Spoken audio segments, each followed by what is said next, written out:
Welcome to dictation zone. Dictation start होगी 5 second बाद।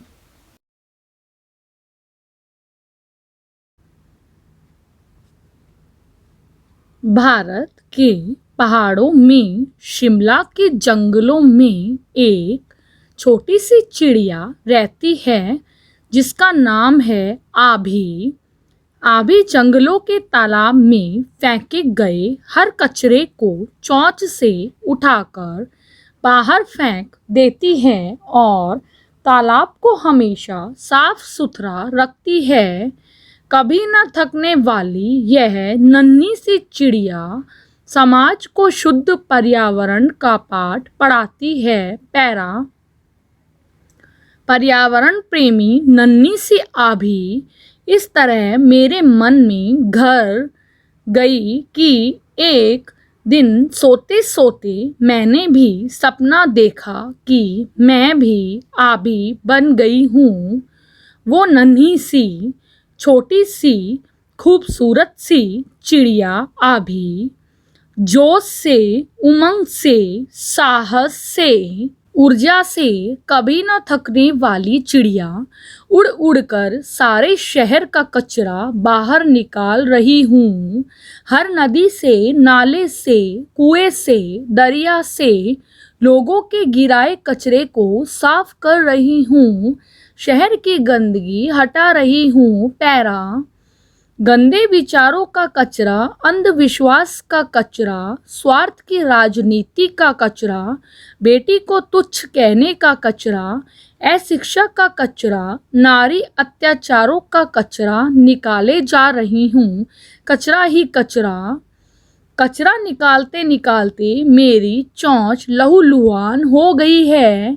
मेरे नन्हे पैरों में घाव हो गए हैं। मेरे कोमल पंख थकने लगे हैं, परंतु कचरा खत्म होने का नाम ही नहीं ले रहा। थककर लगभग बेहोश सी होने की स्थिति में भी हार नहीं मान रही। तभी देखती हूँ मेरे जैसी अनेक आभियाँ उड़ती चली आ रही हैं, चारों तरफ फैल गई हैं। पैरा सुंदर आभियाँ, ऊर्जा से भरी आभियाँ, साहस से भरी आभियाँ, रंगों से भरपूर आभियाँ, मेरे शहर की, मेरी हमजोली आभियाँ, इस शहर की कलाकार, साहित्यकार, विचारवान, हर क्षेत्र में कार्यरत आभियाँ फैल गईं, चारों तरफ चहचहाती हुईं, चारों तरफ पंख फैलाए उड़ उड़कर उत्साह से शहर का कचरा साफ करने में लग गईं। देखते ही देखते पूरा शहर आभियां बन गया और सारा शहर स्वच्छ लगने लगा। मेरा शहर सुंदर बनने लगा। कुएं का पानी मीठा पीने लायक हो गया। नाले और दरिया चमकने लगे।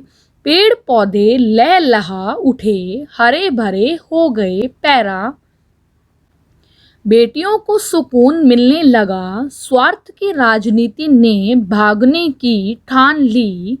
अशिक्षा का कचरा आग में धूं धूं करके जल उठा। निम्न विचारों और अंधविश्वास ने दम तोड़ दिया। शहर में समभाव और समानता की हवा बहने लगी। हम आभियां चारों तरफ हवा में घूम घूम कर अपना परिशुद्ध कार्य करती चली गईं, करती चली गईं, करती चली गईं। पैरा लगभग 2 महीनों के बाद तीसरी मंजिल के फ्लैट से उतरकर सुबह बाहर टहल रहा था। हमारे घर के पास जो मदर डेयरी की दुकान है, वहाँ से कुछ लोग ब्रेड और दूध ले रहे थे। उसके पास सड़क पर 2 बच्चे चौराई, पालक, नेनुआ, लौकी, करेला, परवल, धनिया, मिर्च का ठेला लगाए हुए थे। एक बच्चा खरबूजा, तरबूज बेच रहा था। थोड़ा आगे बढ़ता चला गया तो एक 8-9 साल का बच्चा एक हाथ में बोरी और एक हाथ में छोटा डंडा लेकर तेज तेज चलता दिखा। एक सफेद रंग का कुत्ता उसे देखकर भौंक रहा था। वह बच्चा तेज कदमों से चलता हुआ पीछे मुड़ मुड़ कर कुत्ते को देखता था कि वह नजदीक तो नहीं आ रहा है। मैं आज तक यह नहीं समझ पाया कि सड़क पर रहने वाले कुत्ते अपने भौंकने में इतना सेलेक्टिव कैसे होते हैं।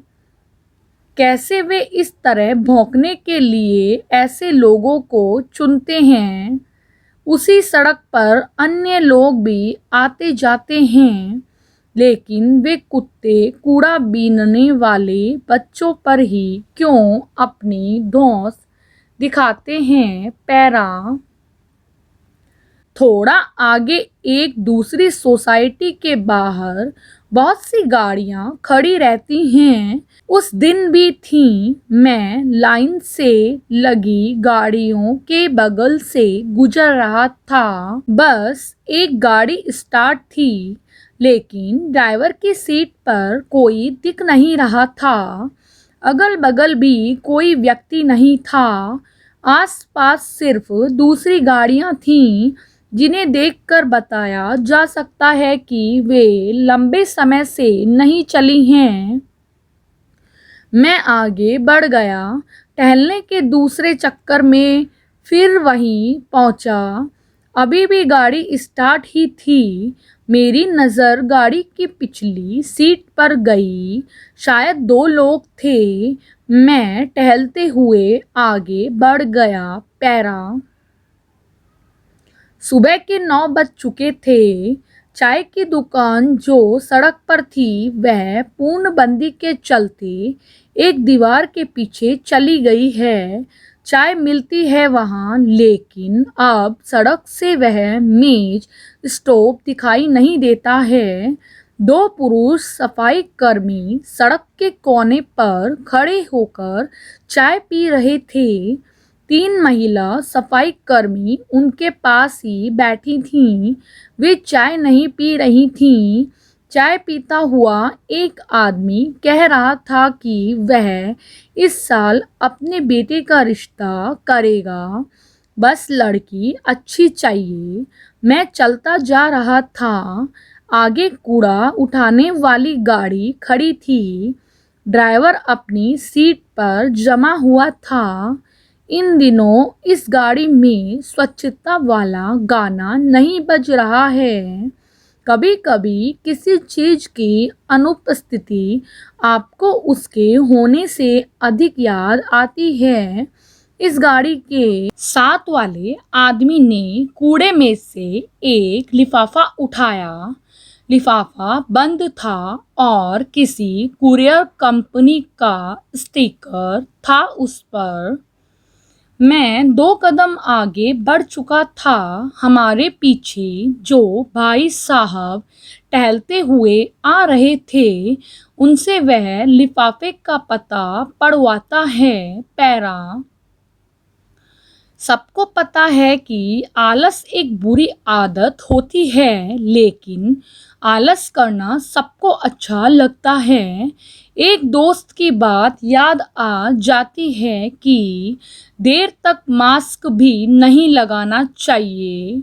वैसे महामारी के बाद का एक रक्षा कवच भी है मेरे पास, जिसमें 2-3 महीने तक कोई मेहनत वाले काम के लिए जोर नहीं देगा। जब सब काम आराम आराम से यानी धीरे धीरे करना है, तो मुझे लगता है कि बस अब आज अधिक नहीं टहलना चाहिए। मैं वापस लौटा। कार की सफाई करने वालों को अभी सोसाइटी यानी रिहायशी इमारत के परिसर में जाने की इजाज़त नहीं है। सुबह वे मुख्य दरवाजे के बाहर अपनी बाल्टी और कपड़ा लेकर बैठे थे। जिन लोगों ने अपनी गाड़ी बाहर लगा दी थी, उन्हें वे साफ कर रहे थे। घरों में सहायिका का काम करने वाले किसी पुरुष या महिलाओं को भी भीतर जाने की इजाज़त नहीं है।